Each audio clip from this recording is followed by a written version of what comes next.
Happy Halloween! Hey, Destiny. Hey. So, obviously, because I'm in London and I'm from Chicago, Megan is not here. We have Destiny, one of my flatmates, and we got 3 creepypastas to read of varying lengths. They all seemed, well, 2 of them were on the popular one. No, one is recent, one is popular, and then one was of the highest rating that apparently you can get on here, which is a 9.2 out of 10. Oh, shit. No one gets a 10 out of 10 on creepypasta. Okay, so we're going to start with, as soon as I get rid of this ad, okay, we're going to start with He Who Wanders. So, do you know, like, what their, I don't know, like, I want to say, like, what's their category? Like, demonic shit, ghost shit. Like, the second one we'll read was under the artifact category. Just because I clicked on that. Oh, this one is beings and entities. Okay, it does have that. Okay, alright. Yeah, okay. So, He Who Wanders by Simon Simonian. What the? I don't think that's his real name.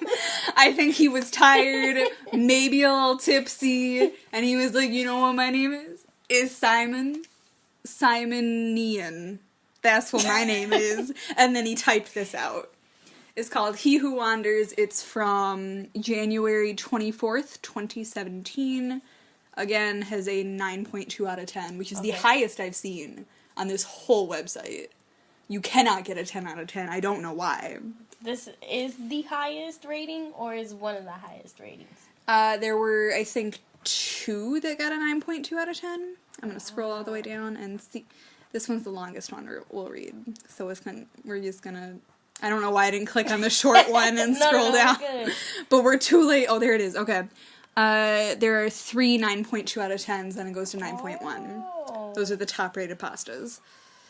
Let's go. Yeah, alright. Okay, now we gotta scroll all the way back up. It's not even going. Where's the thing? Okay, click and go. Okay. He Who Wanders by Simon Simonian. And the sirens from outside the window. Okay. I miss the scorching wind of Andalusia. God, I hope that's not a real place, because otherwise I'm butchering it. Yeah. I really hope it's not a real place, because I feel bad if it is. Oh, God. Ugh, I don't know how to pronounce that. How it pours sunlight onto your face, toying with eyelashes, flattening dry sand against cheeks and milling around hair. I miss the smell of the valley and that ripening softness of muscat fluff glistening in the afternoon breeze. I already don't like this. Muscat fluff. Where are we right now? We're in Andalusia. Andalusia. This man was so drunk. Oh, poor Simon. Muscat fluff. Muscat fluff. Over that shit. From up here, I can see the house where I grew up. I see white chapels tucked into grape orchards like pawns scattered on a chessboard. I can see patches of asphalt on El Jardinito Road, hailing from the old town through dappled rocks, then waning behind the horizon with erratic headlights of beat-up trucks cruising along. If they're erratic, they're also drunk. Oh, a lot of people had things to drink in this writing. One of the pit stops along Ed Jardinito. Alright, he got a typo already. So, alright. Yeah. I think there is a town called Andalusia, but it's not. How he spelled it is not how it's written. It's like Andalusia, Andalucia. I know it's a real town. I just don't remember where. I'm guessing Mexico, but my gut is telling me it's in Mexico. So I think he's writing about that Andalusia in Mexico. Oh, poor drunk Simon. So what was the other word? Ed Jardinito. Which was El Jardinito. Oh, okay. Oh, okay, man. so he, instead of El Jardinito, he accidentally wrote Ed. The first one said L. Okay. And then I think that's just like a regular typo. And he hasn't said Andalusia again. Man, they need to spell check. I know. Spell check. Like, you have Word right there. You just, like, put this in Microsoft Word. I mean, like, I guess it would think it's a name, so maybe not. But, like, proofread it. Before you post it, proofread it. Like, you need an editor, a beta reader maybe, I don't know. Ugh. I also don't assume, though, that anyone, like, proofreads their shit before they post it on Creepypasta. I don't know a lot about creepypasta.com, but I don't think it has that, like, what's the word? The reputation for, you know, well-written things, even though this did get a 9.2 out of 10.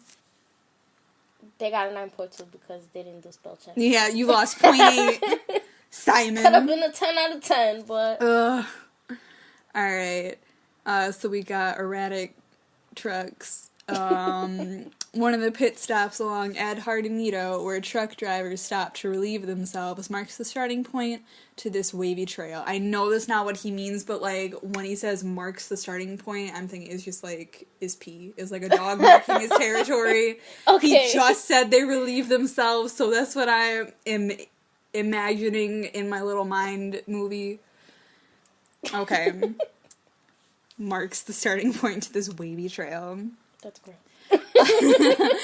All covered in blotches of spindly grass stalks and flaxen sand, the trail is barely noticeable at first. Truth is, no one even cares to notice it. Why would truckers taking a blitzly care to check out a mucky trail leading to God knows where? But I do. This is how I got up here, to the top of this hill where I am standing now. I have climbed all the way up here so I can finally end it all. Oh, shit. End it all. All these years of vagrancy and fugue? I've never seen that word before. That's weird. Okay, so he's on that hill not to take a piss. He's up on that hill to kill himself, right? Yup. Okay. All these years of vacancy and whatever that word is, exile and fear. This is where it's all going to come to an end. And I was starting to, like, get my dramatic voice on, because I was like, oh, this guy, no, he's suicidal. Okay. But for now, I am enjoying the view of the valley unfolding below. I am sipping the air of what could be my final memories. You don't sip air, buddy. I just imagine somebody, like, takes out a straw. But it is a paper straw, because it's a big deal right now. It wasn't when this was I mean, like, it kind of was for some people, but, like, that's not the real problem. Honestly, let's talk about that for a second. Like, just a hot second, because, like, plastic straws, while an issue, are not the real issue that we should be mad about. Plastic straws are good for disabled people, a little bad for the environment, but, like, compared to the pollution of big factories and corporations, not the real problem. Let plastic straws live their life. And certain people need straws, and I, for one, prefer a straw. I just like that, like, the way I don't know. I enjoy straws. I like sipping a drink through a straw. It's easier, first of all, and it's just like it's it's very classy. Yeah, and you can, like, it's like a version of turn that back. Turn the computer back on. Is like, it is very easy to, like, you know, if you don't have a nice Lipton tea to Kermit yourself when you're throwing some shade, like, you can just, like, take your little smoothie or your frappuccino or your latte blah, or your Diet Coke or whatever you have with your straw in it, and just go, whatever, none of my business. And you just, like, you've Kermited yourself in a different way. Like, not everyone drinks Lipton tea out of a glass mug. I'm sorry. I agree with you, though. Like, there's bigger shit to worry about than these poor straws out here just, you know, trying to live their life and the plastic, make other people's lives better. Yeah, like, plastic bags, that's a problem I'll, like, be okay with. I mean, I reuse plastic bags, so, you know. Or, like, the thing that you, like, put cans in, the 6-pack plastic thing. That thing, that is an issue. It harms so many turtles and other things. Yeah. Like, I assume more than plastic straws. We're getting away from Halloween. We're getting into the real scary things. This is dystopian genre. The real spooks. Harming the environment. No, the real spook is Donald Trump is still president. Oh. Anyway, where was I? Sipping the air of what could be my final memories because he's about to die. Okay. He will show up soon. He always does. Like a shadow. He's been following me right on my footsteps, always there behind me. Satan, is that and you? there he is. Satan, is that you? Oh, Satan, what's up, my dude? There he is. I knew you'd be there. You're always there. And there he is. I love that, like, everything is just, like, you know, really short sentences. Period, period, period, period. Exclamation point. And there he is. Like, first of all, I hate exclamation points. I hate writing them. I don't mind if I see them so much, but, like, I hate writing them. Unless I'm being, like, dramatic in text. Yeah. Then I will put 17,000 exclamation points to make my point. But, like, writing in prose or, like, normally, I hate exclamation points. Because I put that tone on it. It's weird to put an exclamation. I relate exclamation points to, like, excitement. Yeah. So, and there he is! Satan! What's up? Bro! Did you bring the beers? Like, what you doing? Did you bring a plastic straw? I was sipping the air and it's, like, a lot easier if I have a straw. Okay. His limping figure appears behind a sharp bend of El Jardinito.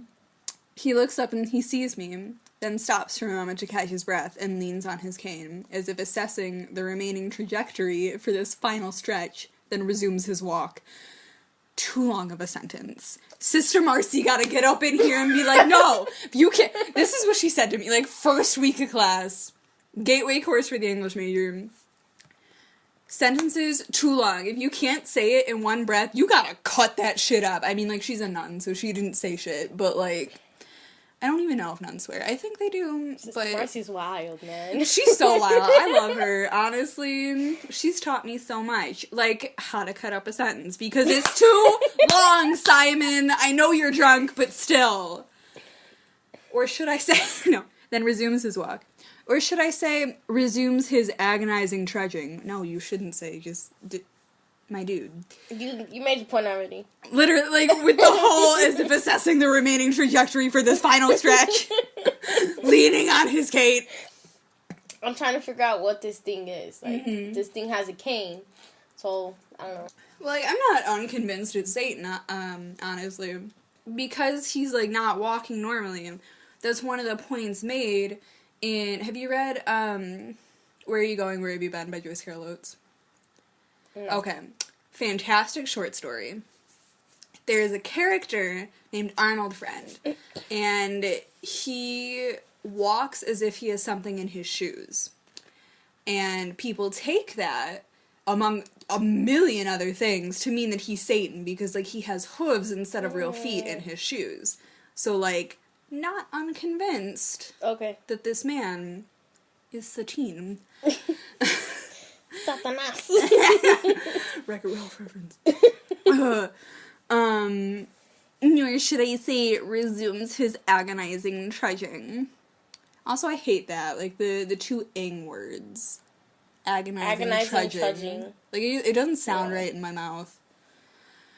Years of endless chase took a toll on his body. No wonder. How long has he been chasing me? 10, 20, 30 years? Well, if he's, like, 90... How did he start, like, as an older man? It was like, you know what I'm gonna do today? I'm gonna chase this kid. Like, how old were you when you started being chased by this man? Because I, like, imagine him as, like, or her. I imagine the narrator as, like, 30s. I don't know why. It was just, like... Yeah, I was kind of like, He's an adult. Yeah. Not an old-ass man. Right, I was so, thinking, like- about 20s and 30s. Yeah, so, like, if he's been chasing you for 30 years, it's been your whole life? Like, this is how you live, being chased by Satan? Alright. He is slow. Methodically slow. But for once, I will not run. I will wait, right here, behind this rock. I will finally come face to face with him.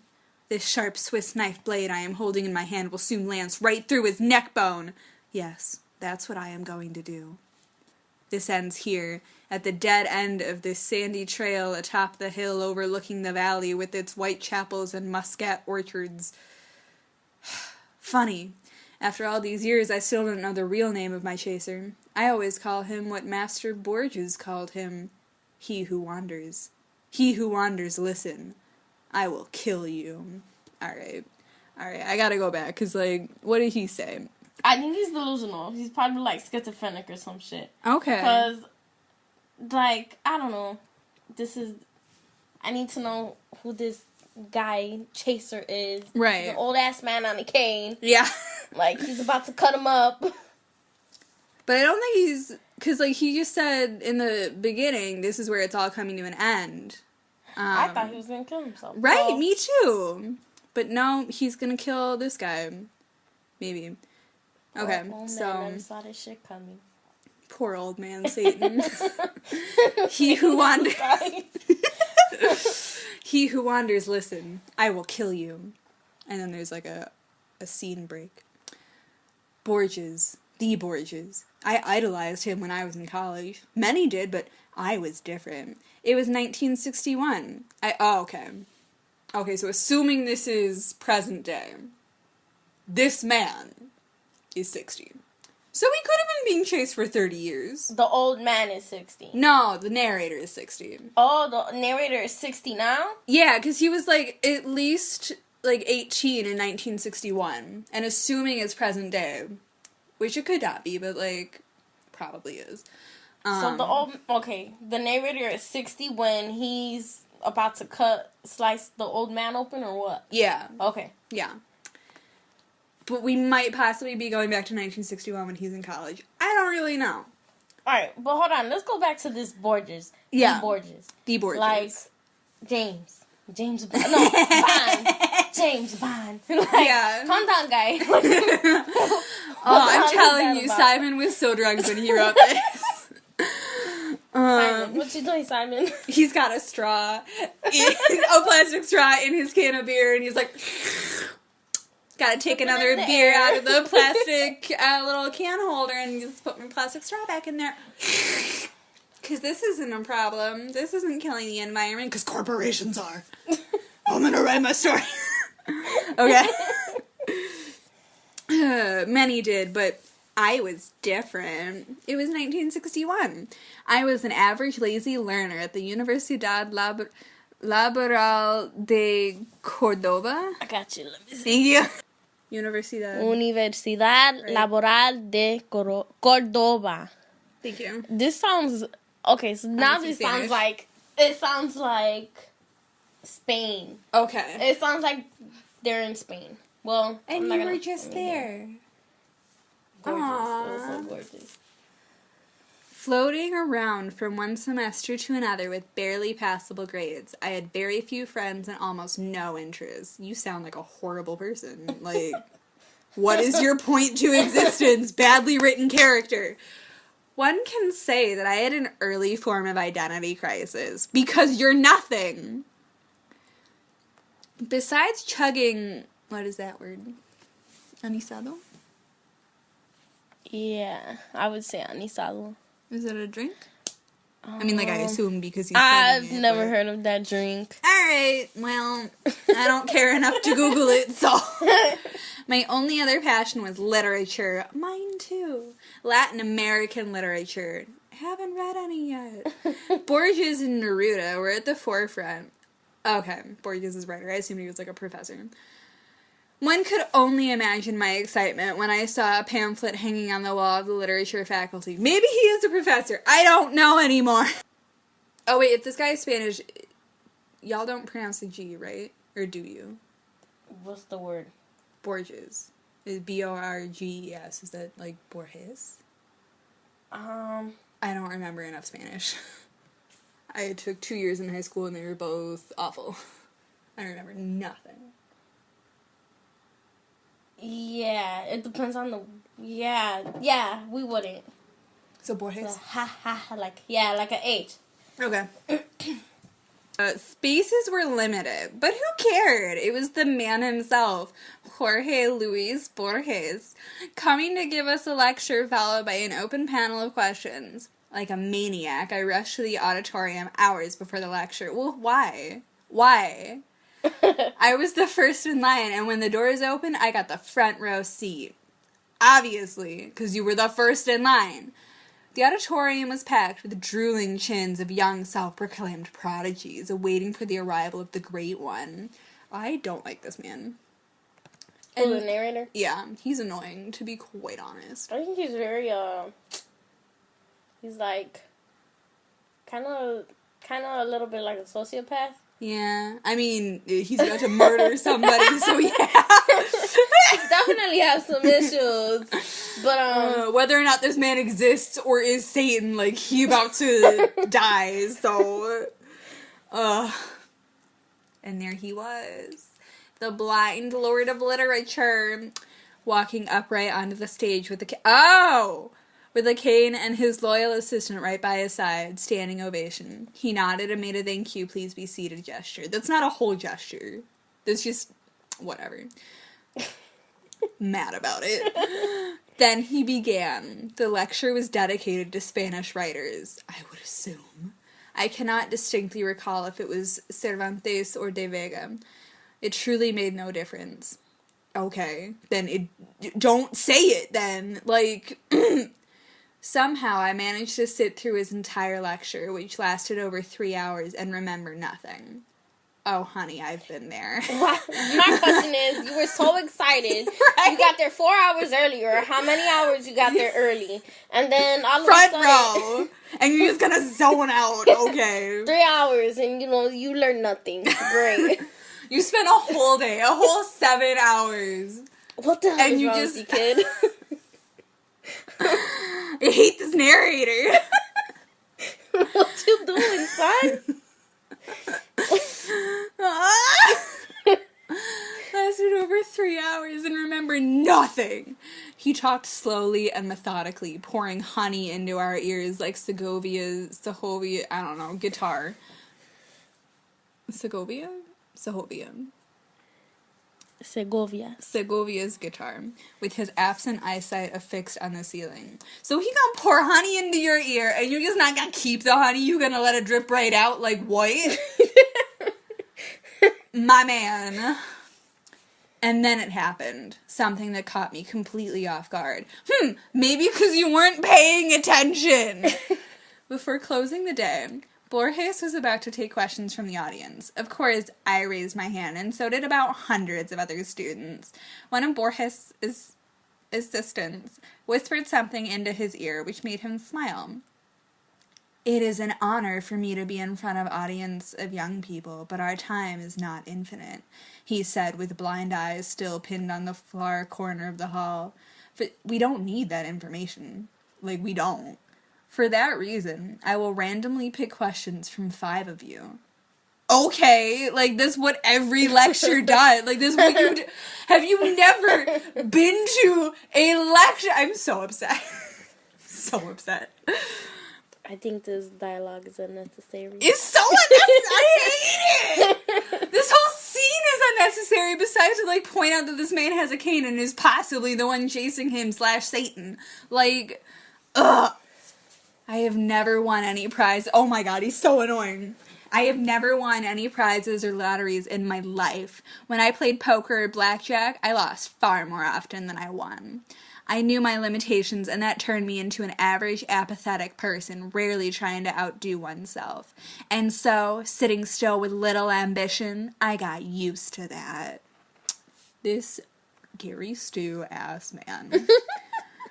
Do you know what a Gary Stu is? Okay, so do you know what a Mary Sue is? Yeah. Okay, is the male version of a Mary Oh, Sue. okay. Just like a character with zero flaws, sort of. Their only flaw, like they might have one flaw, but they're like so perfect, but like they're apathetic, but like it's fine, it's cool because like they're the narrator, so it doesn't matter, and I hate them. Oh, that's gross. Right?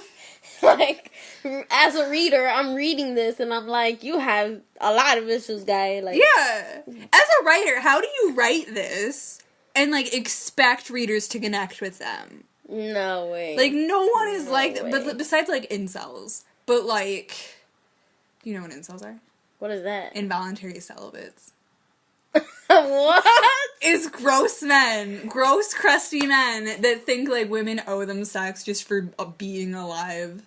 It's like the creepy guys. Usually the guys, honestly, like usually like guys will like get violent towards the end and like be like, I deserve sex, but no one will give it to me for some reason, so I am involuntarily celibate. And I'm like, honey, okay, it's like nice guys. You can get like a prostitute to give you a DJ for like $50. So technically, I mean, I don't know.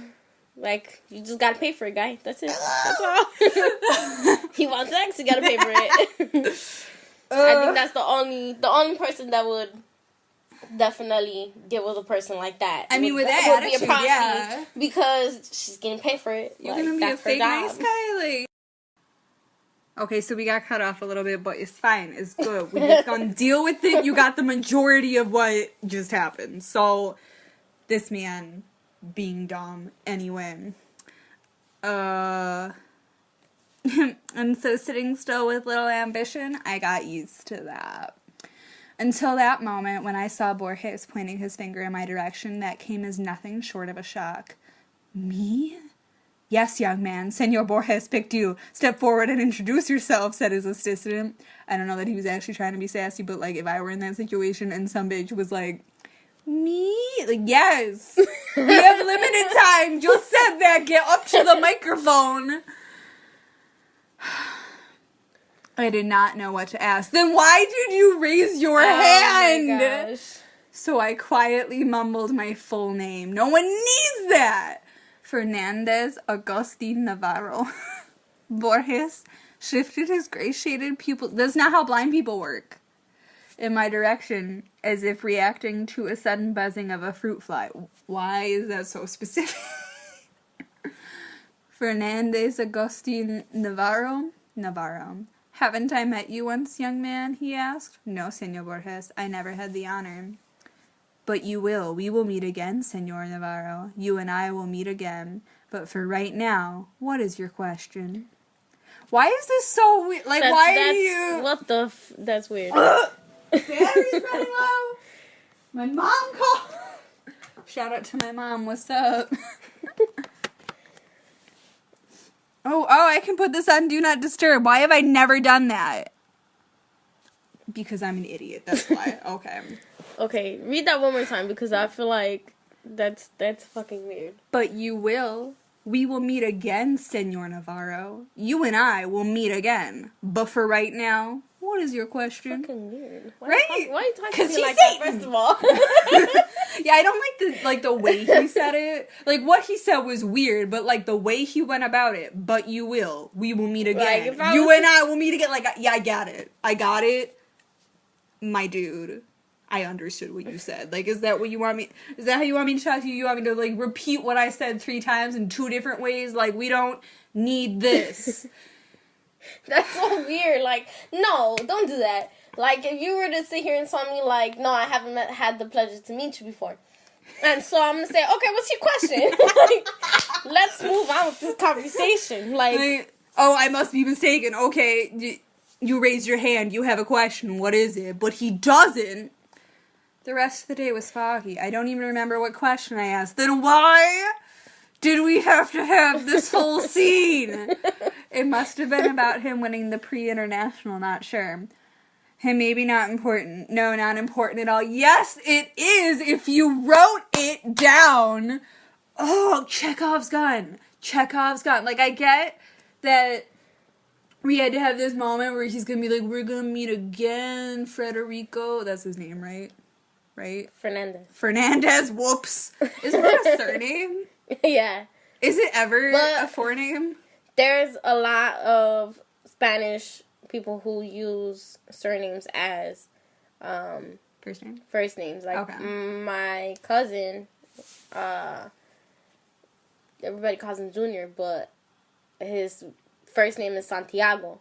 Oh. Which is also a surname. Mm-hmm. So, I think, but that's also like a Spanish thing, not a Spaniard. A Spaniard thing. And not really a Latino thing that we do.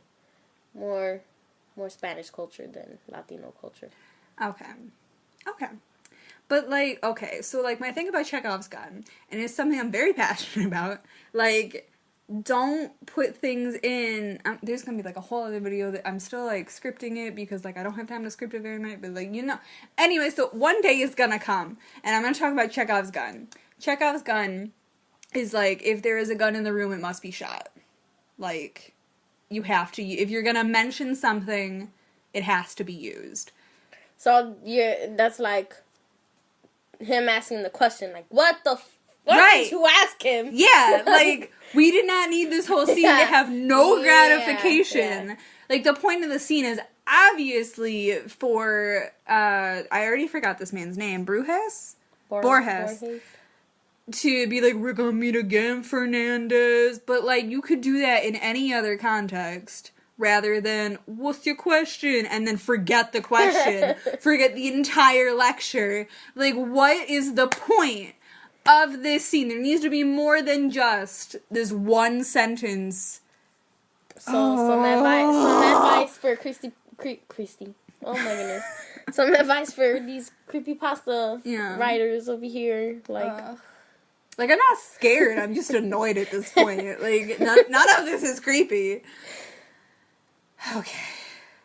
So his question wasn't important, apparently. The greatest writer in the history of mankind called me by my name. And then that bizarre, unreal thing he said about us meeting again. When? Scene break. 9 years later, in 1970.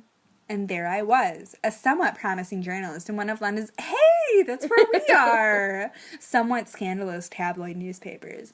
Every week my name was featured on the second page alongside with celebrity chronicles and vile rumors. You Gary Stu! No one cares! You don't need to be successful!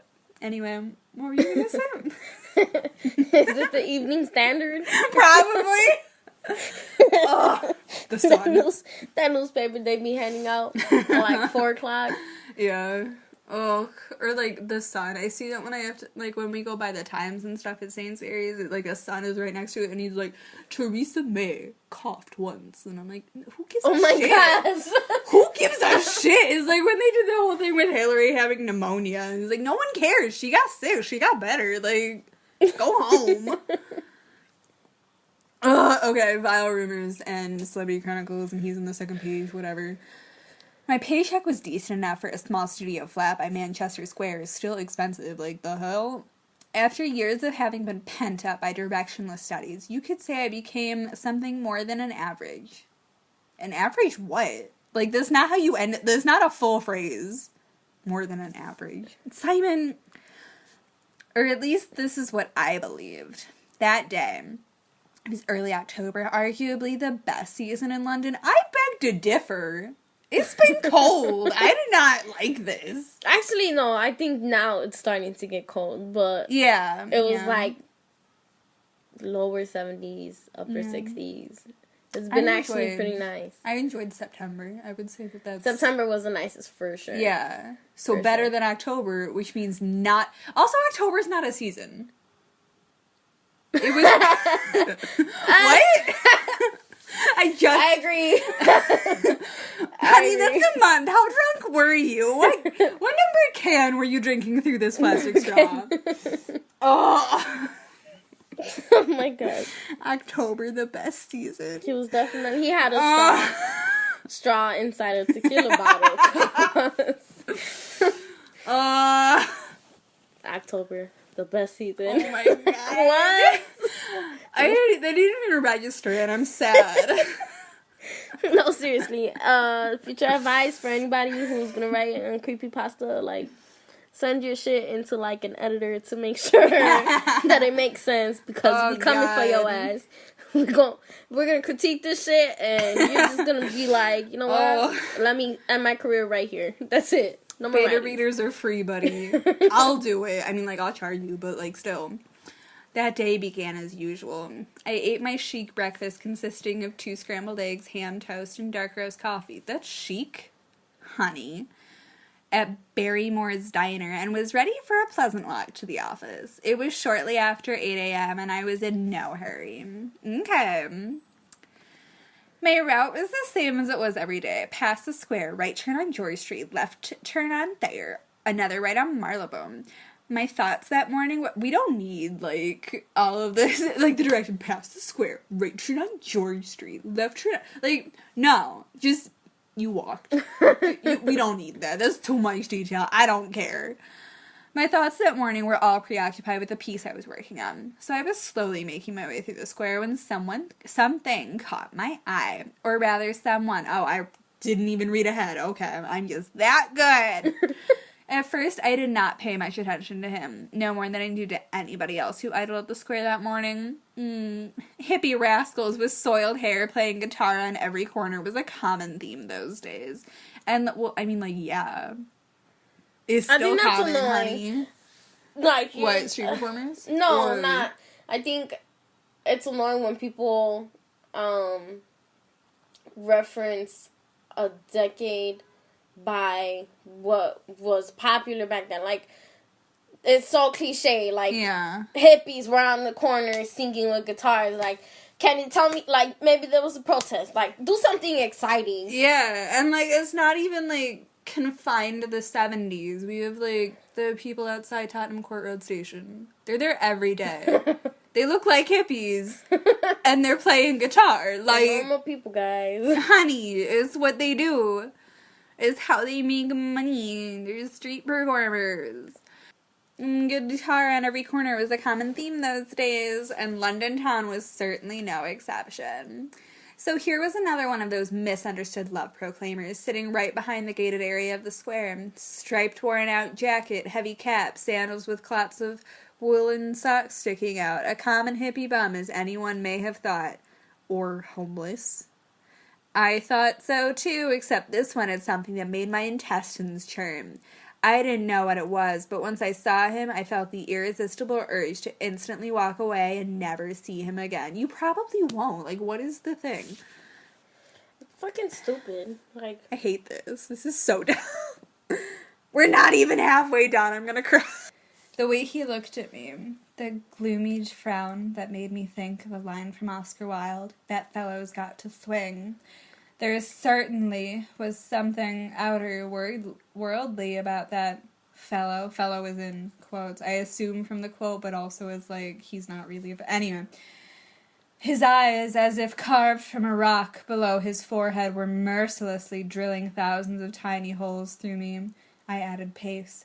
As I turned back one last time, I noticed him slowly walking towards me, past the gates of the square onto the street, paying no attention to screeching tires of honking cars, walking right towards me. He's just a bum. No, he is not. Just another one of those unwashed hippies. No, no, run, run, run! George Street was empty like in post-war bombed quarters. I could hear my brisk footsteps. Or was it the drubbing of my aorta against the chest? Oh, God. Aorta, really? Yeah. Like, what are you, a fucking biologist? Snap my aorta. Call back to the last year's episode. Snap my aorta. He was catching up. Run? Don't be silly. Yes, run. First slowly, as if you're trying not show your chaser that you're scared. No, not scared. More like in a hurry. Why am I running? I can take him out with one punch. But it really wasn't about that. It was my first experience of that feeling, which I can only describe as some sort of primordial sense of fear, panic, dread, unexplained sense of looming doom, arching above you like a dark figure with a scythe. I ran. I ran faster than my feet could move. As I turned the corner on Thayer, I paused and looked back, fearing to see him right behind. Scrambled eggs, toast, and dark roast coffee were about to make their way back up through my esophagus. I don't like that sentence. This is too much. Wiping sweat off my palms onto my pants, I bent forward in a protective position and looked around. Empty windows of George Street were checking me out like a toddler witnessing parent in a cowardly act. Whoever that man was that incensed me into this uncontrollable panic, he was now gone. Shame on you, Fernandez Augustin, I repeated to myself while making futile attempts to enthrall palpitation to subside. Stop. Shame on you. I hate it. I mumbled, repeating that word. Mumbling turned into whistling that song by Magic Lanterns. Shame, shame. I whistled, acting calm and self-composed. That's not, like... If anyone ever tells you to act normal, act natural, act calm and self-composed, don't whistle. I sang without knowing words, only to convert my mind to something else. I sang so others wouldn't notice me shaking. That's just gonna draw attention to you. Yeah. Like, dude. I climbed the stairs of my office building, 3 at a time. How long are your legs?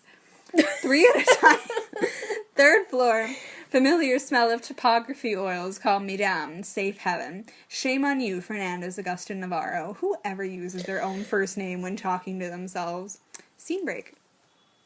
Even now I question myself whether my journey to madness began on that day, or is it underway for many years? Madness that creeps in and recedes in tidal waves. Is that how it usually happens? All I know is that an hour later I was laughing at my little moment of weakness. Preposterous and rubbish, my thick Andalusian twang spoke to me. The idea of being fully checked out by a specialist did cross my mind, and I immediately thought of Dr. Patel in Camden Town. He'd give me a comfortable medical diagnosis like panic attack and prescribe some white pills, I thought. That's not a comfortable diagnosis, buddy. Let me tell you.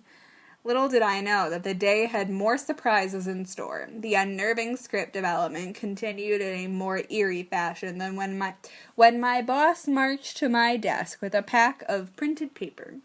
No, Navarro, you are not going to see Dr. Patel in Camden Town, who will make a judgment call on your insanity. Instead, you are going to do an article on Jorge Luis Borges' new book. He is making his presentation today at London Public Library and blah, blah, blah. I forgot about the panic attack. No, you didn't. If it was really a panic attack, you did not forget about it. The thrill of seeing Master Borges again 9 years later was surreal. Moments later, I was sitting in a cab on my way to the London Public Library, scribbling all possible questions I should be asking him. Please. El informe de Brody? It has to be Brody. All right. Other books? Forget it. I knew very well what I would ask. I paid the cab and galloped up the marble stairs leading to the hallway where the master was about to hold his new book presentation. I elbowed myself through the crowd of journalists to occupy the coveted front row spot. Quick inventory check, wallet, chase sack along with the omnipresent Swiss knife. Okay. Seconds. That's it? That's your inventory check, wallet, and Swiss knife? That's all you own? Second. Why did you do an inventory check on that? Alright, I was waiting for a list. Pack of cigs. I thought that the rest of that line was going to be this inventory check. No, 2 items. Hold it. Why do you even need a check for those? Yeah. Ugh. I hear you. Seconds ticked leisurely on my wristwatch. 4 more minutes. Forget this morning's sickness. Forget Dr. Patel. Collect yourself, Fernandez Augustin. Scene break. Navarro, that's your last name, isn't it? Yes, Senor Borges. But how do you... 9 years ago in Cordoba, I told you we would meet again. Do you remember? This is so weird. I nodded rapidly, completely forgetting he couldn't see me. Stupid. Honestly, I love that moment. Let's hope he can hear the wind when you're nodding hard as hell. It's so rapid he feels it. Maybe he can catch on to that.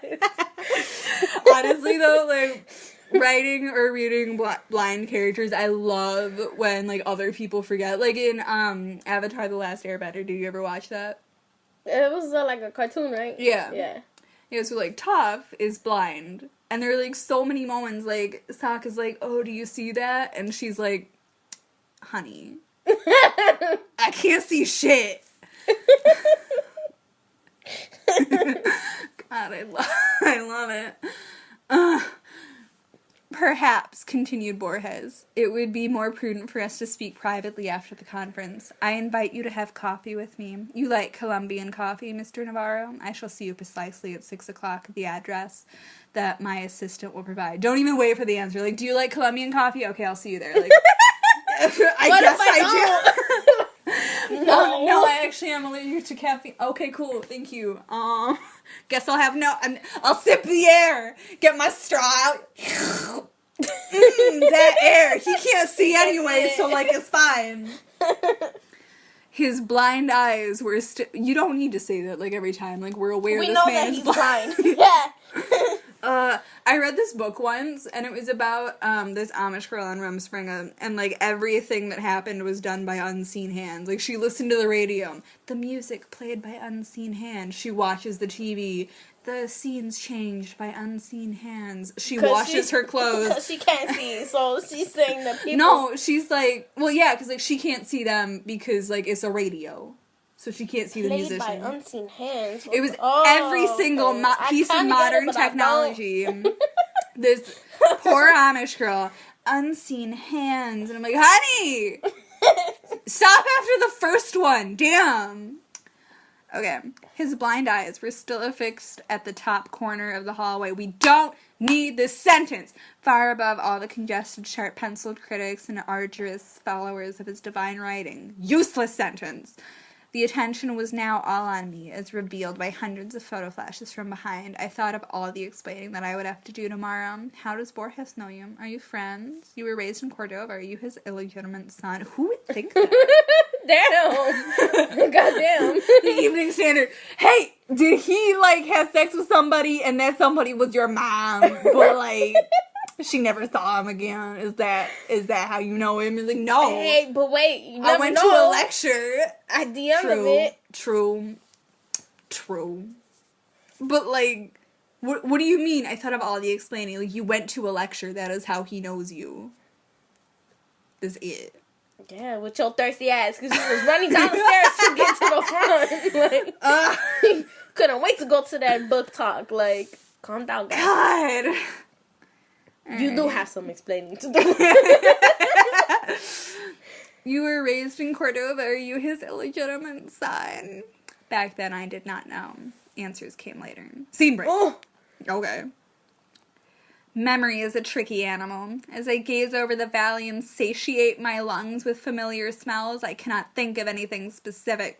I hate that sentence. That was just not good. Okay, that's fine. What's it say? As I gaze over the valley and satiate my lungs with familiar smells. Hell? Satiate? What the hell? Like, satisfy. But, like... Also, your lungs are not the ones that are smelling. That is your nose. Weirdo. That be your nasal passages, your sinus area. Your olfactory system guy, come on. I cannot think of anything specific. Then don't... say it. Vague and elusive memories of my childhood home. And these orchards. These white chapels. And the old town itself. Nothing but an incomprehensible sensation somewhere down there. Below the chest cage. Okay, so now we're back from... I think this the is beginning present of the story. day. Yeah. Okay, where he's standing over wherever with the guys that are pissing.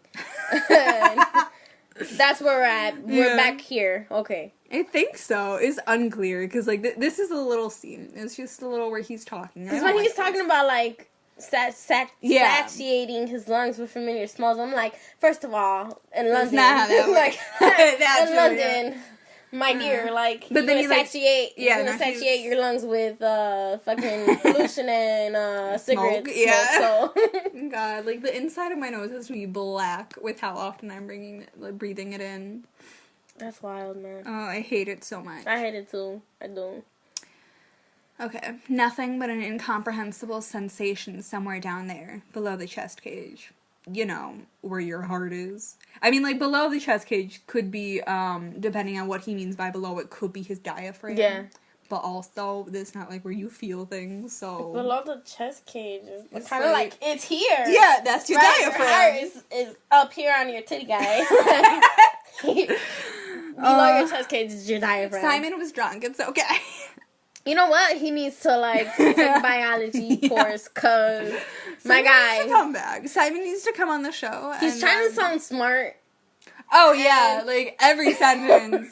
And it's all a train wreck. Like, I'm not buying it. As an honors student, I'm not buying it. I closed my eyes and let the sun twirl around the tinted specks of mosaic light. I am trying to focus without looking. Ugh. Alas, nothing comes to mind. I've been robbed of my memory. You! I cast my eyes... Like, what is that? You! It's his own sentence with an exclamation point. You just... I've been robbed of my memory. You! Like, okay, honey. I cast my eyes at the trail again. He is closing in. It's hard for him to walk upward, and yet I see that determination in his eyes and his tight grip of that wobbly walking stick, and the way he periodically stops to catch his breath and eyeball the remaining distance. So he's not Borges, because he can see. Unless he sold his soul to Satan. Satan, like, went into his body and saw, because, like, Satan can see, but, like, Borges can't. I don't know. I am not going anywhere. 5, 10 more minutes. It can't take him that long. Come and take me, old man. If you can, right? Because you got your knife, you're going to kill him. I almost see his facial expression under the heavily pronounced frontal lobe. Okay. I have a question. Yeah. Why, me too, but... Why does it take you so many freaking years, like 30 plus years, for you to be like, you know what? I'm tired of you following me. Like, bro, it would have been the third day, and I would have said, sir! Shaking the hell out of him. Why are you following me? Who sent you? And he's had this Swiss 60 years later. Like, the Swiss now I'm gonna figure out that he's an old ass man with a cane. I'm gonna ask him why he followed me. No, better yet, I'm not gonna ask him no questions. I'm just gonna kill him. No, okay, so, like, if it is the, like, hippie that he saw or whatever, like, you already said you could take him out in one punch. And you already did your inventory check, and you have your Swiss knife. You could kill him then with the same Swiss knife you're using now. So, whatever. I almost see his facial expression under the heavily pronounced frontal lobe. It's a grin. It's an expression that says, we shall see. Scene break. Okay. It's thinking. Once I read an interview in the Morning Times. Just once. Just the one time. Just the one time. He read an interview? This one? Just one.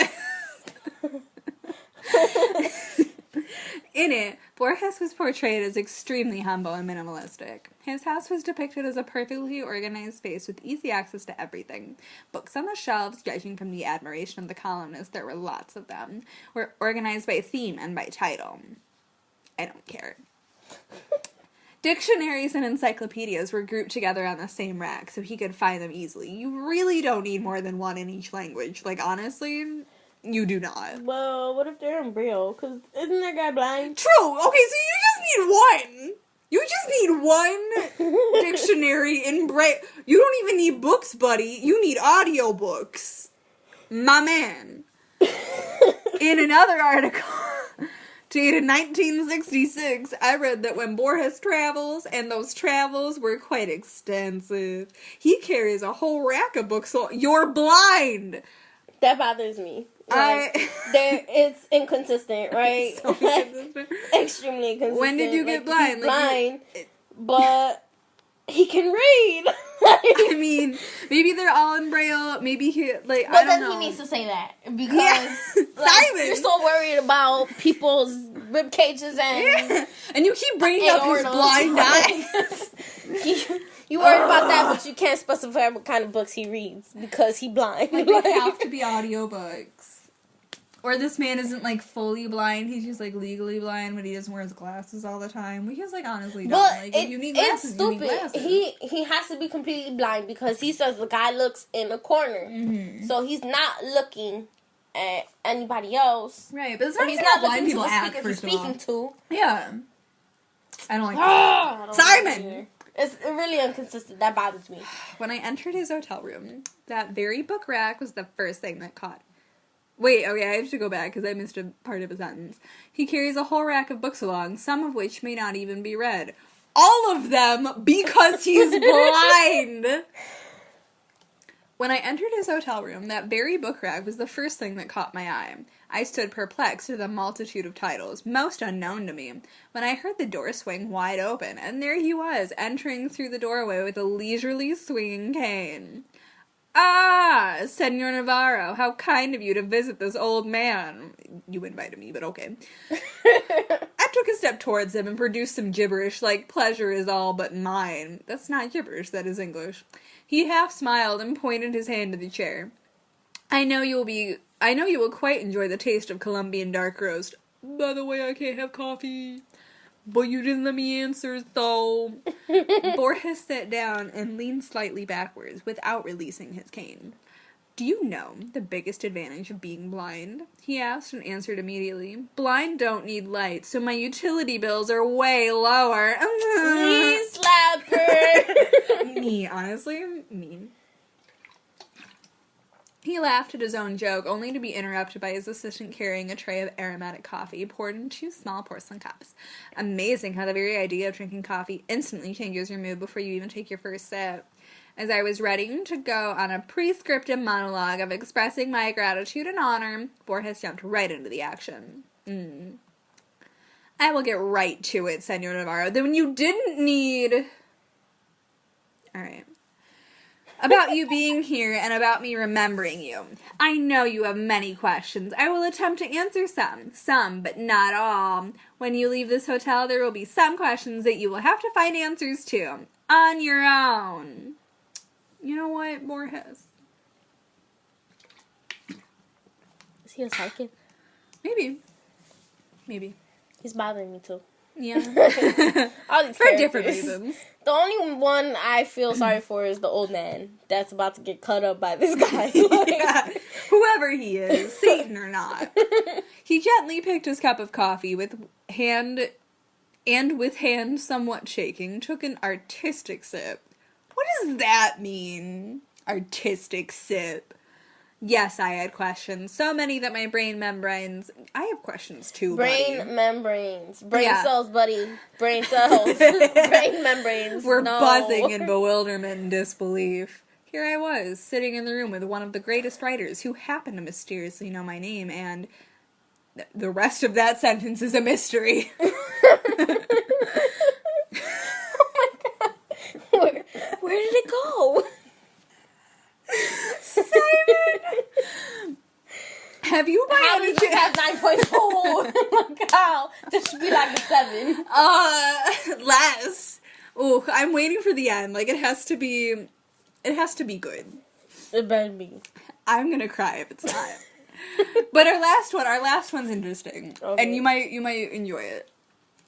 Have you, by any chance, read The Book of Imaginary Beings? Asked Borges. I have, many times. I read it in Spanish when it just came out. Very recently, I bought the English translation in some shabby bookstore off Oxford Circus. I read that book far too many times, but never in its entirety. Ew, is he What? obsessed? Like, Mostly starting on a random page. Whoa, what? Just as Borges had intended it to be consumed by his readers? Like, you're just gonna... Alright, I don't get this, man. Whatever, I don't care anymore. You see, Senor Navarro, the book was, and perhaps still is, a never-ending work in progress as human imagination has no boundaries. I have included what I had researched over 10 years ago, then recently expanded and republished with... I don't care!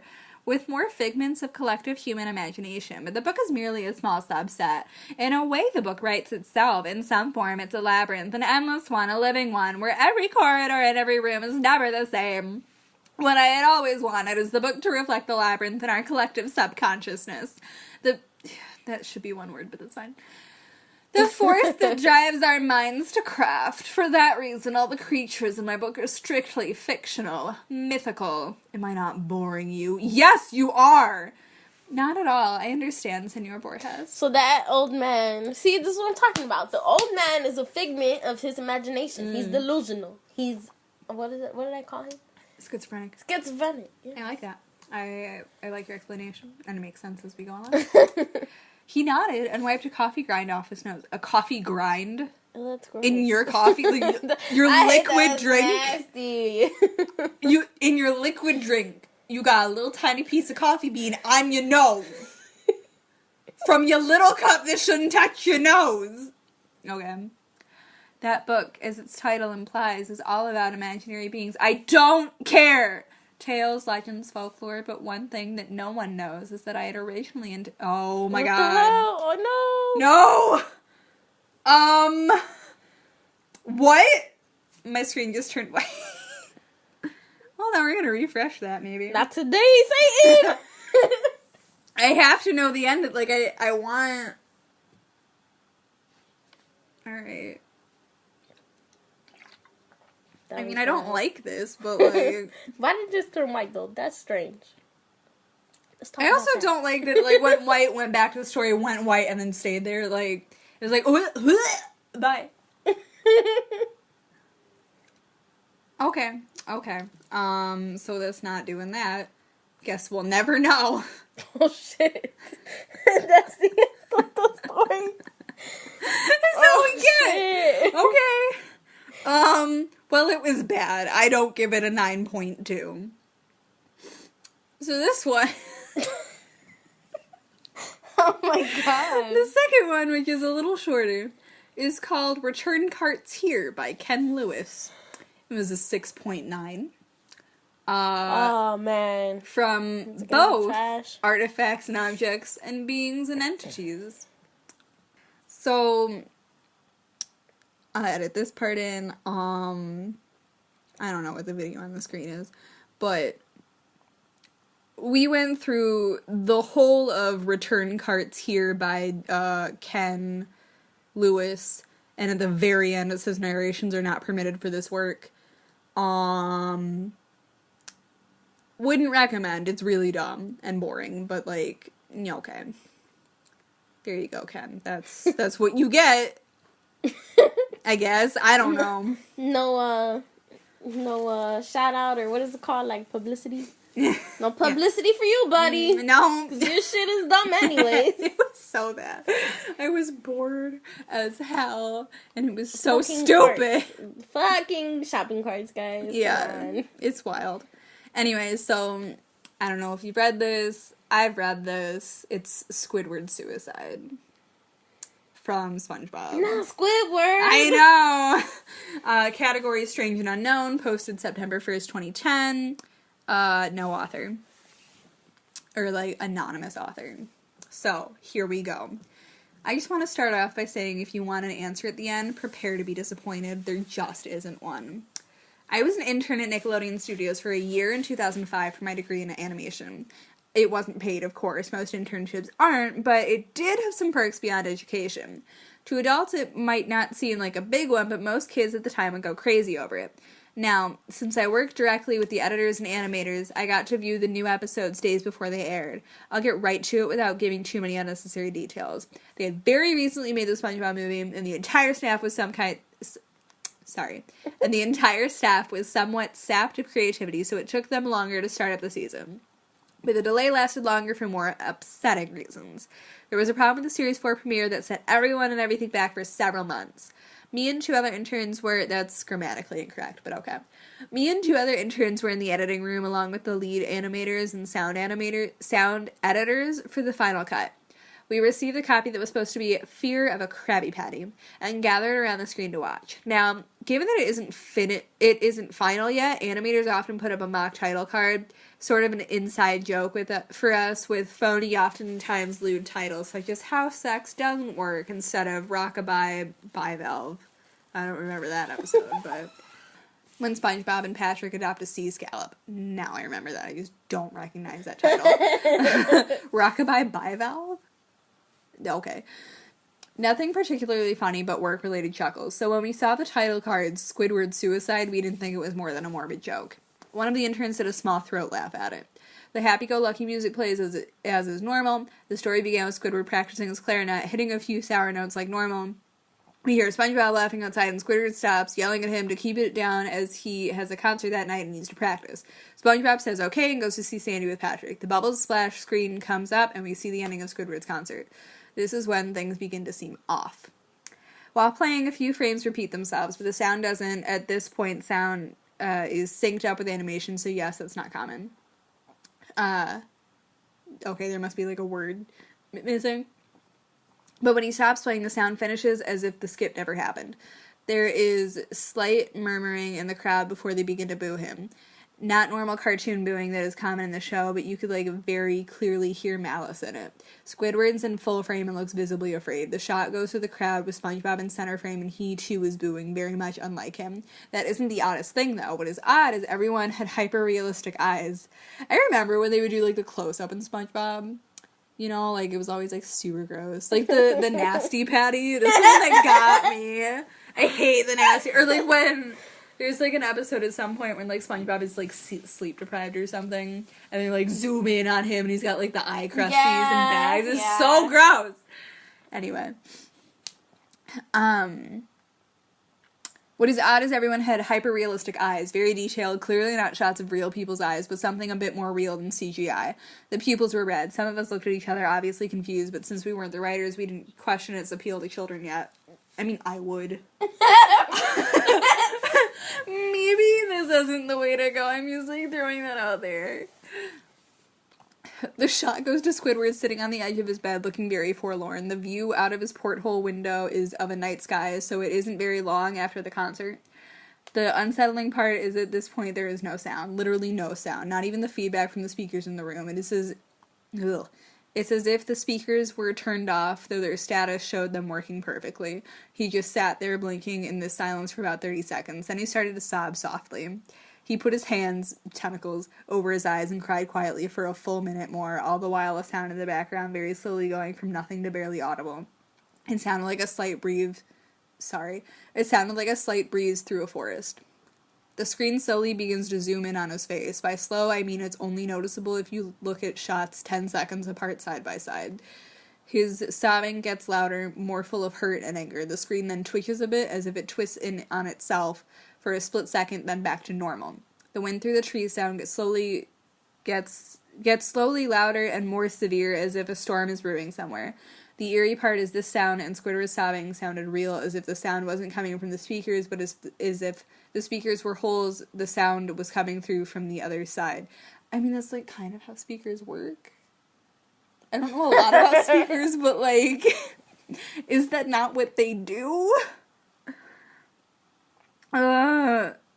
Like surround sound. Yeah. Like, okay. I mean, maybe, I don't know when SoundGround, I don't know when surround sound was, like, invented or, like, popular. So maybe it wasn't a thing yet, but still. Okay. Oh, it's about to explain it. Okay. As good as the sound as the studio like to have, they don't purchase the equipment to be that good to produce sound of that quality. There I go. There is my response. If only I kept reading. Usually I don't get a response like that. The true creepypasta. Below the sound of the wind and sobbing, very faint, something sounded like laughing. It came at odd intervals and never lasted more than a second, so you had a hard time pinning it. We watched this show twice, so pardon me if things sound too specific, but I've had time to think about them. After 30 seconds of this, the screen blurred and twitched violently, and something flashed over the screen as if a single frame was replaced. Quick comment on, like, the parenthetical, about watching the show twice. I like that about creepypastas because it makes it feel more real. Like, they're all fake, really. Like, but I think that makes them more interesting. And I think that's, something we said for, like, other types of fiction. Like, convince your reader it's real. I don't know. I mean, I feel like it's believable, like, you're giving the reader so much information about, like, what you do or, like, what they're doing. Yeah. What their job is. Like, and the science and all the work that goes into making an episode, or, like, the sound of an episode and the shots of an episode. Like, so it makes it more believable. Like, which is really cool. I like this one. This one sounds pretty good. Yeah. I'm a little creeped out already. Oh, yeah. Like, it's one of the better creepypastas. Like, I haven't read, what's the popular one? Slenderman. But, like, this one I've read before. There's a Drake and Josh version kind of like this that I've read before. And, like, they seem very, very real. And, like, they, like, scared the shit out of me when I first read them. Like, granted, I was, like, 12 when I read them. So, like, obviously. But, they're still, like, really creepy to think about. And, like, I will have put a trigger warning in the description for this one because, like, suicide. But, like, it's wild. I'm gonna keep reading. Okay. Okay, after 30 seconds of this, the screen blurred and twitched violently and something flashed over the screen as if a single frame was replaced. The lead animation editor paused and rewound frame by frame. What we saw was horrible. It was a still photo of a dead child. He couldn't have been more than 6. The face was mangled and bloodied, one eye dangling over his upturned face popped. He was naked down to his underwear, his stomach crudely cut open and his entrails laying beside him. He was laying on some pavement that was probably a road. The most upsetting part was that there was a shadow of the photographer. There was no crime tape, no evidence tags or markers, and the angle was completely off for a shot designed to be evidence. It would seem the photographer was the person responsible for the child's death. We were, of course, mortified but pressed on, hoping that it was just a sick joke. The screen flipped back to Squidward, still sobbing, louder than before in half body and frame. There was now what appeared to be blood running down his face from his eyes. The blood was also done in hyper-realistic style, looking as if you touched it, you'd get blood on your fingers. The wind sounded now as if it were that of a gale blowing through the forest. There were even snapping sounds of branches. The laughing, a deep baritone lasting at longer intervals and coming more frequently. After about 20 seconds, the screen again twisted and showed a single-frame photo. The editor was reluctant to go back. We all were, but he knew he had to. This time the photo was that of what appeared to be a little girl no older than the first child. She was lying in her stomach, her barrettes in a pool of blood next to her. Her left eye was too popped out and popped, naked except for underpants. Her entrails were piled on top of her, above another crude cut along her back. Again, the body was on the street, and the photographer's shadow was visible. So I think this one is kind of like, it's more twisted. It's like, oh yeah, and that's like so the first two, the first two that we read was kind of like stupid and boring. Yeah, and this is something that's like real. Yeah, like this shit can happen. Like cynical shit like this. Like there are people out there in this world that are cynical like that will torture their victims, like slice them open, some psycho shit. And I wish I remembered enough about the Drake and Josh one to like find it again, because that one was like hella. I mean, like obviously this one's hella too, but like I'm kind of like, as much as I hate it because of how awful it is, in a good way, like I'm glad I found the link so quickly, because I was like, oh, this is like a creepy pasta. Like it's Halloween, guys. Yeah. Let's get spooked. The photographer's shadow was visible, very similar in size and shape to the first. I had to choke back vomit, and one intern, the only female in the room, ran out. The show resumed. About 5 seconds after the second photo played, Squidward went silent, as did all sound, like it was when the scene started. He put his tentacles down, and his eyes were now done in hyperrealism like the others were in the beginning of the episode. They were bleeding, bloodshot, and pulsating. He just stared at the screen as if watching the viewer. After about 10 seconds, he started sobbing, this time not covering his eyes. The sound was piercing and loud, and most fear-inducing of all is his sobbing was mixed with screams. Tears and blood were dripping down his face at a heavy rate. The wind sound came back, and so did the deep voice laughing. And this time, the still photo lasted for a good 5 frames. The animator was able to stop it on the 4th and back up. This time, the photo was of a boy about the same age. I mean, why do you have to back up if it lasted for 5 frames and you're on the 4th? Like, just pause it. This time the scene was different. The entrails were just being pulled out from a stomach wound by a large hand, the right eye popped and dangling, blood trickling down it. The animator proceeded. It was hard to believe, but the next one... Oh. They're different frames. Okay. The next one was different, but we couldn't tell what. He went on the next same thing. He went back to the first and played them quicker, and I lost it. I vomited on the floor, and the animating and sound editors gasped at the screen. The 5 frames were not as if they were 5 different photos. They were played out as if they were frames from a video. We saw the hands slowly lift out the guts. We saw the kid's eyes focus on it. We even saw 2 frames of the kid beginning to blink. The lead sound editor told us to stop. He had to call on the creator to see this. Mr. Hillenberg arrived within about 15 minutes. He was confused as to why he was called down there, so the editor just continued the episode. Once the few frames were shown, all screaming, all sound again stopped. Squidward was just staring at the viewer, full frame of the face, for about 3 seconds. The shot quickly planned out, and the deep voice said, "Do it," and we see in Squidward's hands a shotgun.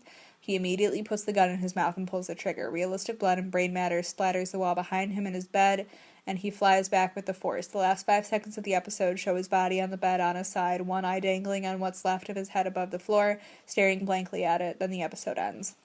Mr. Hillenberg was obviously angry at this. He demanded to know what the heck was going on. Most people left the room at this point, so it was just a handful of us to watch it again. Viewing the episode twice only served to imprint the entirety of it in my mind and caused me horrible nightmares. I'm sorry I stayed. The only theory we could think of was the file was edited by someone in the chain from the drawing studio to here. The CTO was called in to analyze it when it happened.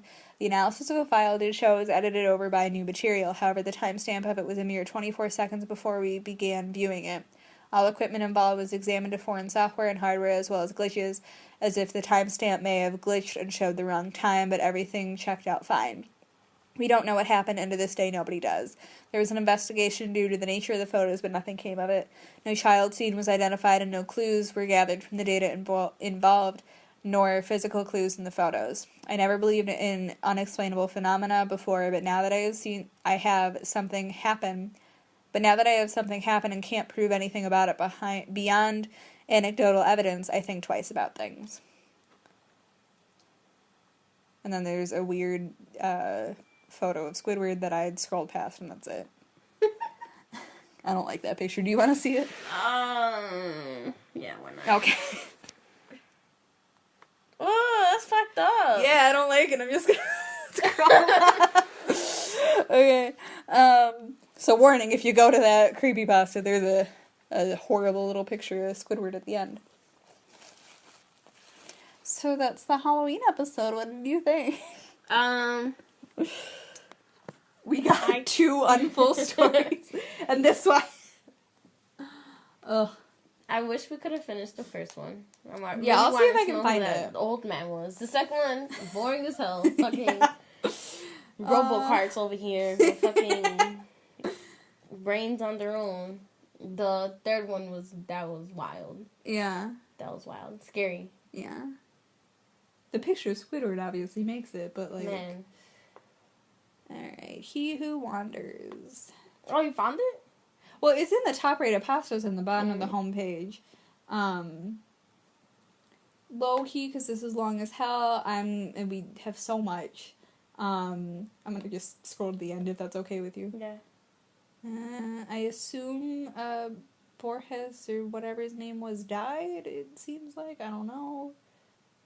Okay, so the last scene break is where we're gonna start. Few more minutes, I say to myself as I look at the watch. There he is. He is out of breath, beaten, tired and bent by the weight of his own arid body. One last push, old man, and we will meet. He's not even there. I thought you beat him up. Okay. I am hiding behind the rock. His footsteps on gravel and sand. I can tell them from any other footsteps in the world. His breathing, wheezing and crackling. I am counting to 5. He knows where I am, but he is too tired to take that last step. Let me take that step for you. I'm staring at his face, wrinkled like leaves of an ancient scroll. No. I don't like that. Time's up. Quietus est? Quietus est. First of all, I've never seen that word. Then we're going with quietus est. That's not Spanish. That's weird. Time's up, Quietus asked. I am telling him. He is not fighting back. Why did you switch to present tense? Don't do that. Oh, I hate that. Yeah. Like, I don't like it as a tense to begin with. But, like, we were in past tense, if I remember correctly, so stop it. Simon. He is not fighting back, and my Swiss blade finally finds a comfy spot below his Adam's apple. I'm going to finish him now. Then do it! Don't talk about it! He's wild. I don't like that. Killing his imaginary stalker. Popping sounds are coming out from his flabby throat. Oh my gosh. Yeah, that's what I said. It was I was scrolling. What are you trying to tell me, old man? Let me hear your last words. I am easing the pressure to let him talk, but the sounds that come out, not words, but laughter. You are confused, he says. You've got it all wrong. Let me help you understand. Don't, with the... Help me understand, because I need to know. I am letting him sit up. He is coughing blood. One wrong move and he's dead. He wipes blood off his lips and nods in understanding. All my life I have followed you, All my life I have followed you, he begins slowly. It's a miracle I have come this far and lived this long. Ever since I left Cordoba, I was a ticking time bomb. I was diagnosed as suicidal. That's not how that works. Wait, okay, this is the narrator talking? No, this is, the old man. That's interesting. Doctor after doctor, therapy, specialist, prescription, yoga. Yoga? I have tried them all. Some help for a while and the disease subsided, but then trolled back, with a new, stronger wave. It's this disease that nests here, and he points to his head, forcing me to look for way to end my own life. Way to end my own life. Looking for way to end my own life. Not for a way. No. For way. Looking for way. Excuse me, I'm looking for way. It all began in London. Hey, that's where we are. On that morning when I was sitting on the bench in the middle of that square, feeling the disease gnawing on my brain. This is like a serious topic, but like I can't take the way he's writing it. Simon, why were you drunk? My first attempt was in that middle of that square, feeling the disease gnawing on my brain. My first attempt was in that hotel room, B6. Those are 2 different times. I read the wrong line. Okay. Sorry. It all began in London on that morning when I was sitting on the bench in the middle of that square, feeling the disease gnawing on my brain. My first attempt was in that hotel room, B6. I sat on the bed in that dark room for hours with a rope in my hand and a blanket over my head. Why did you need both? Death opened the door and stood above me in the darkness of the room. That's not how that works. Oh, how I wanted my pain to end, but it was not meant to be. Not then, not there. I had to live on. Ever since that day, it was a cat and a mouse game between us. I chased death, and death would always slip away until now. What? So, like, you knew that he was going to kill you? What? I feel like it's all in his head. Like, this old man is him. Like, I don't know, it's weird. It's weird. Like, this old man is in his head. He pauses, rubbing his flabby neck, then points his finger down the valley and continues. I was born in that house. I remember every moment of my childhood, my parents, my toys, my school. I remember playing hide-and-seek with my cousins in Muscat Gardens and dozing off to Sunday clergy in that white chapel. I remember Eastern rugs being washed on that street, and the smell of grapes. My name is Fernandez August Navarro, and you have no true name, but they call you Quietus Est, the one who wanders. Filaments of scorching infernos have been ignited all over me. The fire sets off inside my eyelids, spreading over to all facial pores and trickling down my body. That was a weird way to say that. Lies! Imbecile lies! I roar. Look at me, he says. I am an old man, and you, still young and strong as you will always be. You have not aged. Now think more. What do you remember of your childhood? Shakespearean memories of random sounds and smells is all you have gained from me. Master Borges knew who you were. He cracked you, and then he tricked you. He made you think you were me. that was his way of evading you by not revealing you the truth until his final breath, final book, final story. You are the one who wanders. I don't know why I'm saying it like that. It's good. You are the one who wanders, and those memories you have, those are my memories. And now that I have told you who you really are, you must finally finish me. What the? I don't know. What the hell's going on here? This is why it was 9.2. I actually don't like this, so I don't. I have heard enough of his fibs. Buddy, fibs? Really? Of all the words. I am throwing my knife away. I shall not require any blades to finish him. With hands clinched around his thin neck. Okay, so you went from flabby neck to thin neck. And clinched is not a word. I am strangling him. I hear him squeal as the grip tightens. Is that a good squeal? Because, like, he wanted to die. Yeah. Yeah, I don't know. The horns. I feel the crackling of neck bones between my thumbs. I see him gulping the warm... I see him gulping the air in warm convulsions. He looks peaceful. I sit on his chest and watch his last breath picked up by the wind, carried down the valley to the gardens, passing by the white chapel and the house where he grew up. The scorching wind of Andalusia is pouring sunlight onto his face, toying with his eyelashes, pounding on cheeks and gyring through hair. What? He must have missed the smell of the valley and the ripening softness of muscat fluff glistening in the air. The first paragraph. I am rewinding my wristwatch and walking downhill along the wavy trail, my thumb still sore from killing. I am taking small steps sideways. Just one small step sideways. Once I reach El Jardinito Road, I will hop on the first bus, and from there I will travel west. Or north. Destination will never matter. Anywhere is where the roads take me. Me, the one who wanders. By Simon Simonian, copyright 2009, all rights reserved. Weird. I didn't like it. I mean, I didn't read the middle, but, like, still didn't like it. I think this one was okay. Let's rate them. Okay. So. Well, they won't know about the second one, but, like, you know. That was my least favorite, though, so, like, don't look at it as dumb. The second one was terrible. Yeah. The first one would come in second. No, the first one would come. Yeah, the first one would come in second. Yeah. And then the last one would come in first. That was fucked up. That one was really messed up. It was the creepiest of the creepypastas. Yeah. Yeah. All right. Well, thank you for being on my show. Yeah, and happy Halloween to, of course. That was fun. Thank you. Happy Halloween, and I hope you enjoyed the creepypastas, what you heard of them, because, like, that was a wild ride. I have another, guest host coming, so this is part 1, I'll see you for part 2, and based on my schedule, the next episode of The Cat's Claws will be the winter special when I get back with Megan. And then we got some, like, seasons coming, because, like, you know me, I already filmed 1.5 of them, so, like, that's where we at.